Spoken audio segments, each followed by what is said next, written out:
بسم اللہ الرحمن الرحیم۔ امید ہے تمام طلباء خیر و عافیت سے ہوں گے۔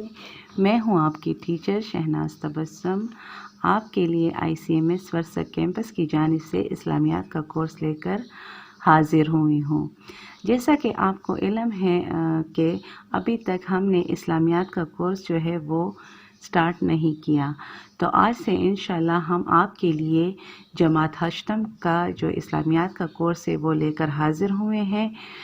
سب سے پہلے میں آتی ہوں آپ کو آپ کے جماعت ہشتم کے سیلیبس کے بارے میں بتانے کے لیے کہ ہمارے جو جماعت ہشتم کا سیلیبس ہے اس میں کون کون سے جو ہیں اسباق ہم نے شامل کیے ہیں۔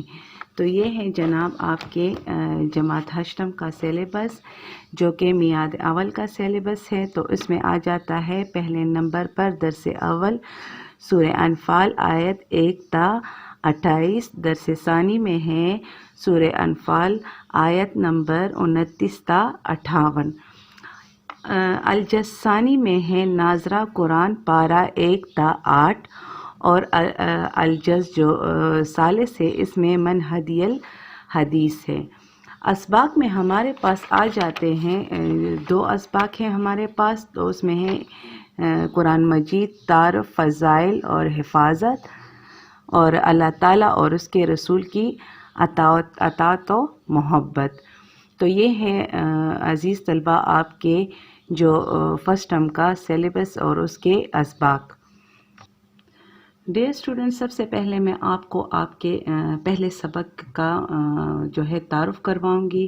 پہلے سبق میں ہمارے پاس ہیں جو سورہ انفال درس اول، اور تو سورہ انفال کی جو ہے ہم وجہ تسمیہ آپ کے بارے میں آپ کو بتائیں گے، تعارف بتائیں گے، وجہ نزول بتائیں گے کہ اس سورت کا جو ہے جو وجہ نزول کیا بنی۔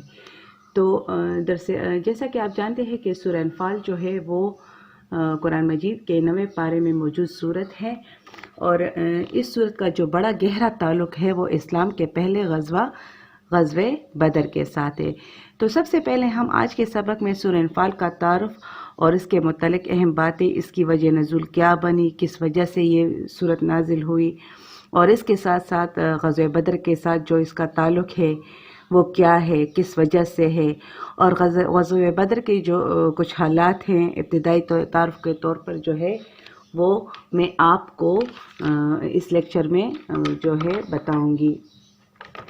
تو سب سے پہلے آ جاتا ہے اس میں وجہ تسمیہ۔ وجہ تسمیہ کا مطلب ہے کہ اس سورت کا نام سورہ انفال کیوں رکھا گیا؟ کچھ اور نام بھی تو ہو سکتا تھا۔ انفال رکھنے کی وجہ یہ ہے کہ اسلام میں جو سب سے پہلے غزوہ ہوا وہ ہے غزوہ بدر۔ مسلمانوں کی کافروں کے ساتھ جنگ ہوئی، کیوں ہوئی، اس کی وضاحت آگے جا کر میں پیش کروں گی۔ اس جنگ میں جنگ جیتنے کی صورت میں مسلمانوں کے ہاتھ جو ہے وہ ڈھیر سارا مال غنیمت آیا۔ اب یہاں بھی یہ بھی سوال اٹھتا ہے کہ مال غنیمت کسے کہتے ہیں؟ تو مال غنیمت جو ہے 2 فوجوں کی آپس میں لڑائی ہوتی ہے، تو اس جنگ کی صورت میں یقیناً جو ایک فوج جو ہے وہ فاتح قرار پاتی ہے، اور دوسری جو فوج ہے وہ شکست خوردہ وہ شکست پاتی ہے۔ تو جو شکست خوردہ فوج ہے اس کا سارا ساز و سامان، جو جنگی ساز و سامان، ہتھیار، جنگی لباس، تلواریں وغیرہ، اور اس کے ساتھ ساتھ مزید جو برتن، جانور وہ اپنے ساتھ لے کر جنگوں میں جایا کرتے تھے، تو یہ سارا ساز و سامان جو جیتی ہوئی فوج ہے اس میں تقسیم کر دیا جاتا ہے، تو یہ مال جو ہے مال غنیمت کہلاتا ہے۔ یہی وجہ ہے سورہ انفال کا نام سورہ انفال رکھنے کی، چونکہ میں نے بتایا کہ یہ غزوہ بدر کے موقع پر پیش آئی، اور یہ غزوہ بدر کے موقع پر نازل ہوئی، اور غزوہ بدر کے سے پہلے اسلام کا باقاعدہ طور پر جو غزوہ تھا وہ سامنے نہیں آیا تھا، تو اس لیے مال غنیمت کا معاملہ بھی پیش نہیں آیا تھا۔ تو جنگ میں فتح پا لینے کے بعد مسلمانوں کے ہاتھ ڈھیر سارا مال غنیمت آیا۔ اب بہت سے صحابہ کرام پرانے طور طریقوں کے مطابق اپنے اپنے طور پر جو چیز جس کے ہاتھ لگی تو وہ خود کو جو ہے مال غنیمت کا مالک سمجھنے لگا، اور قریب تھا کہ اس اختلاف کی وجہ سے جھگڑا بھی ہو جاتا، لیکن اللہ تعالیٰ نے اس جھگڑے سے مسلمانوں کو ہے وہ محفوظ رکھا اور اس صورت کا نزول فرما دیا۔ اس وجہ سے اس صورت کا نام جو ہے سورہ انفال ہے، کہ اس صورت میں مال غنیمت کے متعلق احکامات جو ہیں وہ بیان کیے گئے ہیں۔ تو اس کی وجہ جو تسمیہ ہے وہ یہ ہے کہ پہلی بار جو ہے مال غنیمت کی تقسیم کار کا طریقہ مسلمانوں کو دیا گیا۔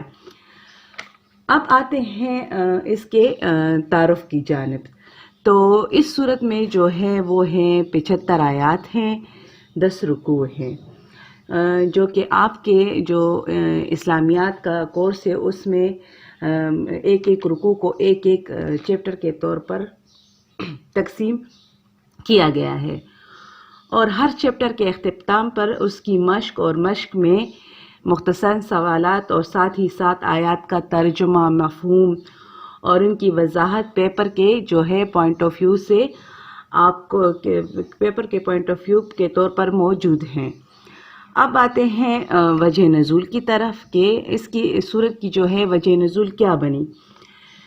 تو ساتھ ہی ساتھ میں نے آپ کو اس کے وجہ نزول کے بارے میں بھی بتا دیا کہ مال غنیمت کے مال پر اختلاف ہوا، اور جو ہے مسلمانوں کو اس اختلاف سے بچانے کے لیے اللہ تعالیٰ نے اس صورت کا نزول فرمایا۔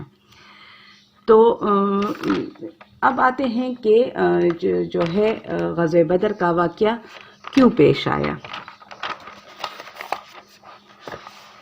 غزوہ بدر جو ہیں، اب یہ بھی سوال اٹھتا ہے کہ غزوہ بدر کا واقعہ جو ہے وہ کیوں پیش آیا، اس واقعے کے پیش آنے کی وجہ کیا تھی؟ تو اس واقعے کے پیش آنے کی وجہ یہ تھی کہ مسلمان جو ہے مکہ سے ہجرت کر کے مدینے آ گئے تھے، اور اس وجہ سے اہل مکہ جو تھے، جو کہ اسلام و مسلمانوں کے سخت دشمن تھے، وہ لوگ اس ناراضگی کی وجہ سے کہ مسلمان ہم ہی میں سے رہتے ہوئے انہوں نے ایک اور مذہب اختیار کیا، اور قوت اور طاقت کے لحاظ سے بھی ہم سے بڑھ رہے ہیں۔ تو اس وجہ سے جو اہل مکہ ہیں انہوں نے مسلمانوں کا سوشل جو ہے بائیکاٹ کیا کہ مسلمانوں کے ساتھ کسی کا لین دین اور کاروبار نہیں کریں گے۔ اہل مکہ کا ایک تجارتی قافلہ جس کی قیادت ابو سفیان کر رہے تھے، جو کہ ابھی تک مسلمان نہیں ہوئے تھے، یہ تجارتی قافلہ ملک شام سے جو ہے وہ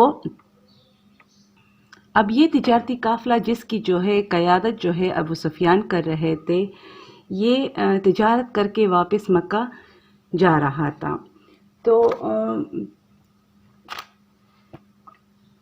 تو مسلمانوں نے اس قافلے کو اپنے پاس روکنا چاہا۔ وہ اس قافلے کو مدینہ لانا چاہتے تھے تاکہ 1-2 دن ان کو روک کر ان کی مہمان نوازی کا موقع حاصل کر سکے، اور پھر ان کے ساتھ ہمارے تعلقات ٹھیک ہو جائے تو پھر وہ تجارتی قافلے شہر مدینہ کی طرف سے لے کر جائیں گے، جس سے مسلمانوں کو بھی جو ہے وہ کاروبار کرنے کا موقع ملے گا۔ لیکن مدینہ میں رہنے والے جو مسلمانوں کے دشمن یہودی، جب ان کو پتہ چلا کہ تو انہوں نے ابو سفیان کے قافلے کو پیغام پہنچایا کہ مسلمان مدینے سے آپ کے قافلے کو لوٹنا چاہتے ہیں۔ اب اس قافلے میں جو ہے مکہ کے بہت سے تاجروں کا مال تھا، تو ابو سفیان نے فوراً مکہ پیغام پہنچایا کہ مدینے کے مسلمان تمہارا یہ قافلہ لوٹنا چاہتے ہیں۔ اب کی بار تو اہل مکہ میں ایسا غم و غصہ آیا کہ انہوں نے 1000 کا لشکر جو ہے وہ تیار کیا، اور انہوں نے کہا کہ ہم جو ہے وہ مدینے پر حملہ کریں گے۔ تو دوسری طرف جو مکہ سے گروپ نمبر 2 جو کہ جنگی ساز و سامان لے کر جو